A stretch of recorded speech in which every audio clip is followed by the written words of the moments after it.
Assalamualaikum warahmatullahi wabarakatuh. Salam dan bahagia Bapak Ibu guru hebat. Perkenalkan, nama saya Gunawan Rizky Utami SPD, CGP Angkatan 11, Kabupaten Benu Meriah, Provinsi Aceh. Di kesempatan kali ini, izinkan saya untuk menyampaikan koneksi antar materi modul 2.1 tentang pembelajaran berdiferensiasi. Saya akan membahas tentang pembelajaran berdiferensiasi berdasarkan modul 2.1 yang telah kita pelajari. Dalam video ini, kita akan merangkum esensi dari pembelajaran berdiferensiasi, bagaimana metode ini dapat memenuhi kebutuhan belajar murid, serta keterkaitannya dengan materi lain dalam program pendidikan guru penggerak. Mari kita mulai. Pembelajaran berdiferensiasi adalah pendekatan yang memungkinkan guru untuk menyesuaikan pengajaran agar sesuai dengan kebutuhan, minat, dan kemampuan individu siswa. Intinya, ini adalah cara untuk memastikan bahwa setiap siswa mendapatkan akses ke materi yang relevan dan menantang sesuai dengan tingkat kemampuan mereka. Cara melakukannya di kelas bisa melibatkan berbagai strategi, termasuk diferensiasi konten, proses, dan produk. Yang pertama adalah diferensiasi konten.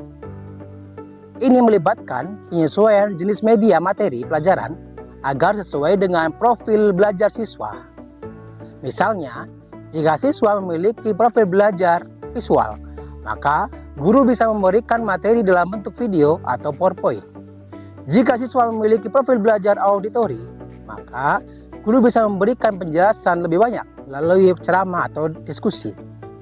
Jika siswa memiliki profil kinestetik, maka guru bisa memberikan berbagai aktivitas seperti praktik atau role play.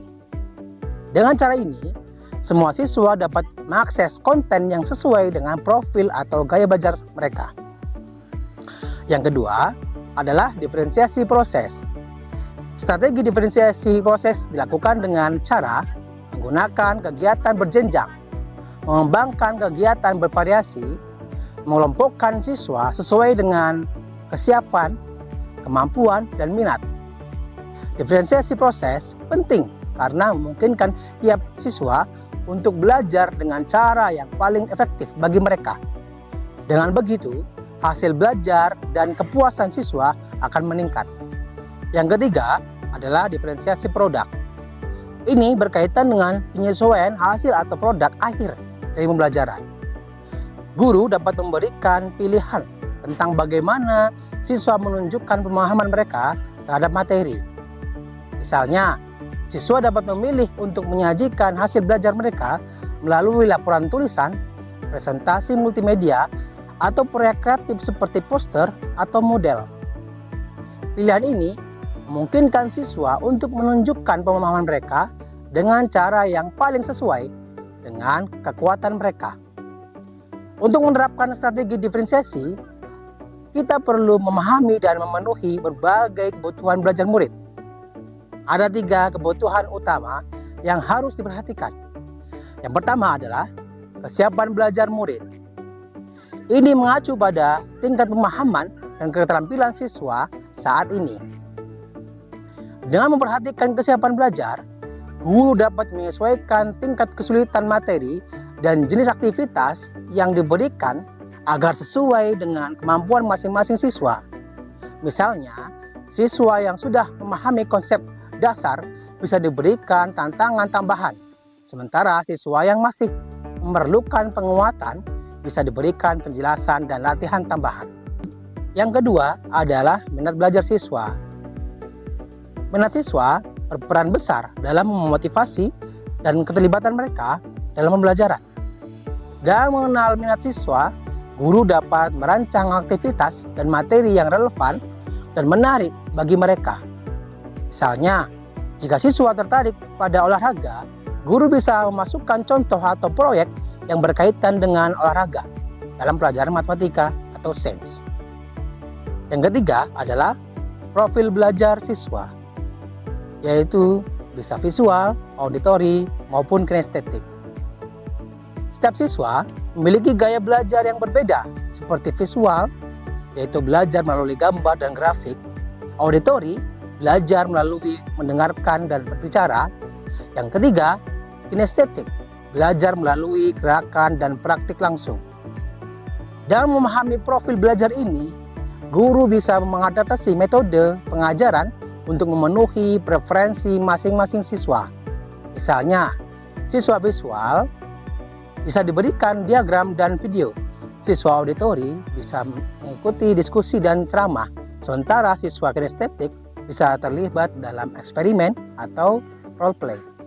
Pembelajaran berdiferensiasi sangat efektif dalam memenuhi kebutuhan belajar siswa, karena metode ini mengakui bahwa setiap siswa memiliki gaya belajar dan kecepatan yang berbeda. Dalam menerapkan pendekatan ini, kita tidak hanya membantu siswa memahami materi dengan cara yang paling sesuai untuk mereka, tapi juga mendorong mereka untuk lebih aktif dan terlibat dalam proses belajar.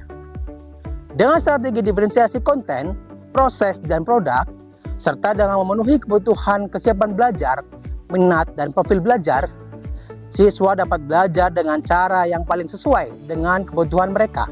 Dan ini berkontribusi pada pencapaian hasil belajar yang optimal. Pembelajaran berdiferensiasi juga berkaitan dengan beberapa modul lain dalam program pendidikan guru penggerak. Yang pertama adalah modul tentang filosofi pemikiran Ki Hajar Dewantara. Pendidikan Ki Hajar Dewantara menekankan pentingnya memahami dan menghargai individualitas siswa. Konsep menghamba kepada murid atau pengajaran yang sesuai kebutuhan siswa sangat selaras dengan prinsip pembelajaran berdiferensiasi, di mana setiap siswa dihargai dan diperlakukan sesuai dengan potensi dan kebutuhan mereka. Yang kedua adalah modul nilai dan peran guru penggerak. Dalam modul ini, kita belajar tentang pentingnya peran guru penggerak sebagai fasilitator dan motivator. Pembelajaran berdiferensiasi menekankan peran guru dalam menciptakan lingkungan belajar yang inklusif dan mendukung, serta bagaimana guru dapat menyesuaikan pengajaran untuk membantu setiap siswa berkembang sesuai dengan kemampuannya. Yang ketiga adalah modul tentang visi guru penggerak. Visi guru penggerak yang mendorong pembelajaran yang inovatif dan berorientasi pada siswa sangat sesuai dengan penerapan pembelajaran berdiferensiasi. Visi ini mengajak kita untuk selalu mencari cara baru dan efektif untuk mendukung perkembangan siswa secara individual. Yang keempat adalah modul budaya positif. Pembelajaran berdiferensiasi juga mendukung budaya positif di kelas dengan menciptakan lingkungan yang inklusif dan mendukung dengan menghargai perbedaan dan memberikan dukungan yang sesuai. Kita membantu menciptakan atmosfer belajar yang positif dan mendukung bagi semua siswa. Demikianlah refleksi tentang pembelajaran berdiferensiasi dan kaitannya dengan modul-modul lain dalam program pendidikan guru penggerak. Semoga penjelasan ini memberikan gambaran yang jelas tentang bagaimana kita bisa menerapkan prinsip-prinsip ini untuk meningkatkan kualitas pembelajaran di kelas. Terima kasih telah menyimak dan sampai jumpa di video berikutnya.